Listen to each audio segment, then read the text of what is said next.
Sehingga seandainya ada yang tersisa dari umat-umat terdahulu hari ini, maka wajib mengikuti apa yang dibawa oleh Rasulullah Sallallahu Alaihi Wasallam. Mereka tidak berhak lagi bertahan, kami tetap berada pada syariat kami. Orang-orang Nasrani yang mengaku sebagai pengikut Nabi Isa, dia nggak berhak lagi untuk bertahan di atas syariat Nabi Isa ketika Nabi Muhammad sudah diutus. Karena Al-Quran yang diturunkan itu nasikhun lisyari'atil lati qablah. Itu menasakh, menghapus hukum-hukum yang ada pada syariat sebelumnya.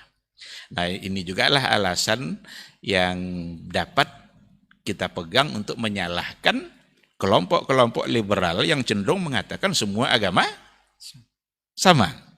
Semua agama benar. Yang benar adalah Islam. Apa yang ada dalam Al-Quranul Karim. Karena Al-Quran yang bilang inna dina indallahi al-Islam. Jadi ajakan untuk menganggap semua agama sama itu tidak betul. Tapi kalau kita diajak untuk saling menghormati, oke. Karena la ikraha fiddin. Kalaulah seandainya agama Yahudi dan Nasrani itu sama dengan Islam, tidak perlu Nabi mengajak mereka lagi untuk kembali kepada Islam. Kan ayat kan, ya ahlul kitab ta'alu ila kalimatin sawa. Hai ahlul kitab, ayo kembali kepada satu kata. Kalau memang mereka benar, tidak perlu Nabi ajak lagi kan.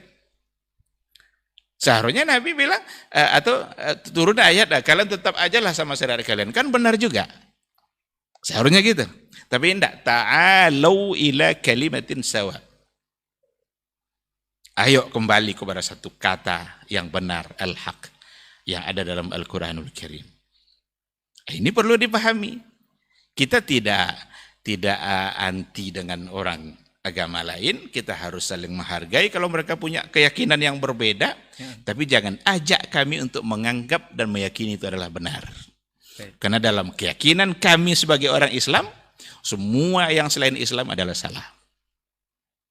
Karena Al-Quran kami yang ngomong seperti itu. Kalau ada orang milih akidah lain, udah silakan, ambillah.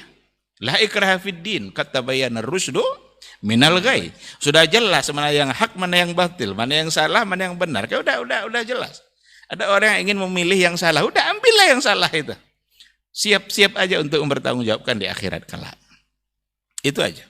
Jadi menghormati penting, tapi untuk menganggap semua benar itu satu kesalahan dan tidak boleh dianggap semuanya benar. Tapi ini tetap menjadi syubhat, Ustaz.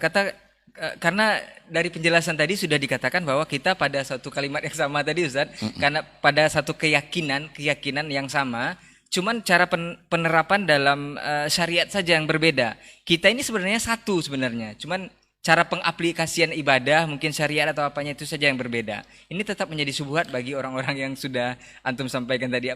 Seperti apa kita menjelaskan kepada mereka? Tidak bisa dianggap kita satu dalam akidah. Karena sudah banyak terjadi penyimpangan-penyimpangan. Orang Yahudi menganggap Uzair adalah anak Allah. Kan? Wa qalatin Nasara. Nanti orang-orang Nasara bilang pula, Isa ibn Allah. Isa adalah anak Allah. Lalu mau dikatakan sama.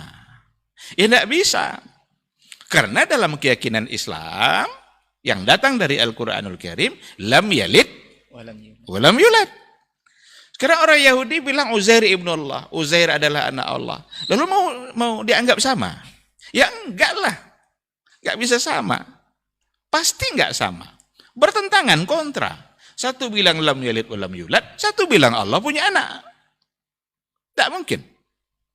Kalau kalian ingin tetap dengan keyakinan kalian, silakan. Dihormati itu. Enggak boleh dicela. Nggak boleh dimaki-maki, itu pilihan dia. Tetapi bagi kita umat Islam harus mengatakan bahwa keyakinan itu salah. Karena kalau semuanya benar nanti kita giliran aja.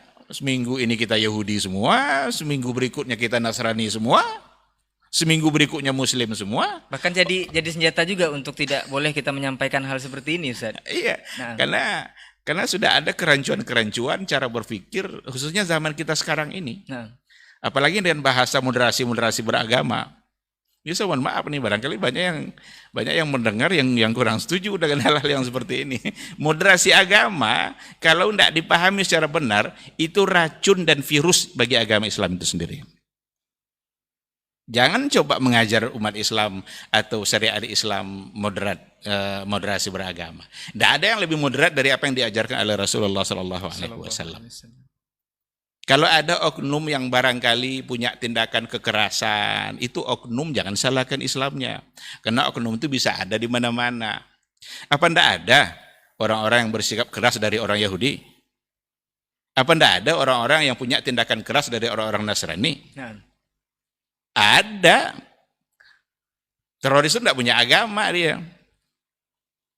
Islam jelas aturannya, jelas pensyariatan yang disampaikan oleh Nabi. Bagaimana unsur-unsur kasih sayang yang semua dalam semua hukum yang disampaikan itu selalu mengandung unsur menghormati, unsur kasih sayang, unsur toleransi. Itu semua ada. Baik toleransi dalam umat Islam itu sendiri, dalam mengerjakan aturannya, apalagi dengan yang lain. Sholat wajib berdiri, kalau dia sakit dipaksa berdiri. Enggak kan? Boleh duduk, boleh berbaring, bahkan boleh dengan kedipan mata aja. Itu bagian dari kasih sayang yang ada dalam syariat Islam. Gitu. Nah, jadi dipahami secara baik, jangan terbawa oleh isu-isu yang ternyata pada akhirnya nanti menggiring kita kepada satu titik yang itu bermasalah bagi kita di akhirat kelak. Macam-macam istilahnya, toleransi lah, moderasi lah. Jangan ajar Islam itu toleransi. Sudah duluan Ustaz ya? Sudah duluan. Kalau kita baca sejarah-sejarah kehancuran dunia, nggak pernah tuh umat Islam yang memulai. Perang Dunia I siapa yang memulai? Perang Dunia II siapa yang memulainya? Nggak pernah tuh dari orang Arab yang memulainya. Jadi kadang dituduhkan berbagai hal yang ternyata tuduhan itu cocoknya untuk mereka. Sama dengan cerita kita dulu, orang Syiah menuduh begini, padahal tuduhan itu semua adalah untuk orang Syiah. Nah, kalau mau tahu balik kepada tayangan kita yang dulu itu kan. Asyura Ustaz ya. Asyura itu. Tapi Ustaz.